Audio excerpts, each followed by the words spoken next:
The report new members shows all members that have just signed up and have not yet received a welcome package. The report can be used by the back office to plan their work. If they want to, they can search for different memberships types like family member or individual member so that they get the results they are looking for. This new members report is created with the Dataprocessor. To set up your own Dataprocessor, you go to Administer, Dataprocessor, and add a Dataprocessor or manage existing dataprocessors. Let's have a closer look at new memberships. Each dataprocessor contains 4 major parts. First of all, you identify the sources that you need for these reports, the data sources. Secondly, you add the fields. In simple terms, these could be the columns that you want to show up in your report. Thirdly, you can add any kind of filtering you want. And finally, you identify the output, so the way you want to show up this report. In this case, it's a context search and a dashlet. Now let's have a look at the different parts a little bit more. First of all, the data sources. In this case, we need 4. We need membership, contact, activity, and address. In the membership, we have added an extra filter since we want only to show up the memberships of the type family member and individual with the status new. And if you need to, you can set up additional filters here. For contacts, we have set the filter of the contact type household, since we do not want the related members like Grace and John Williams to show up in this report.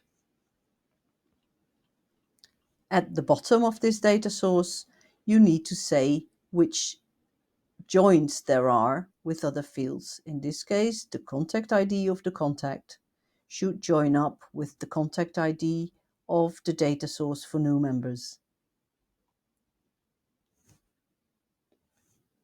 Thirdly, we added the activity, and again, we added a filter, since we only want to show up the activity type welcome package new members of the status scheduled.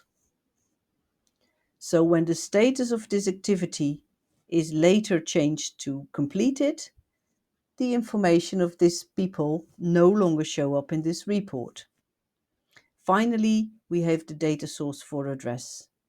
That we need because we want to send a letter to those contacts using this report. Now let's move to the fields. The fields speak for itself more or less. You add the field here that you want to show up as columns in your reports. Usually, we also add the ID of the data source, and we will hide that later on in the report. Filtering can be added to a report so that users can more easily find information they are looking for. In this case, the membership type, so they can filter for individual or family members. Finally, you decide the output of a report.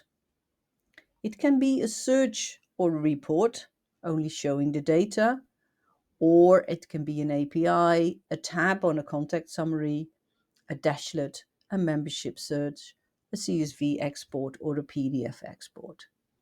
And even tokens can be created with the data processor, all depending on your needs.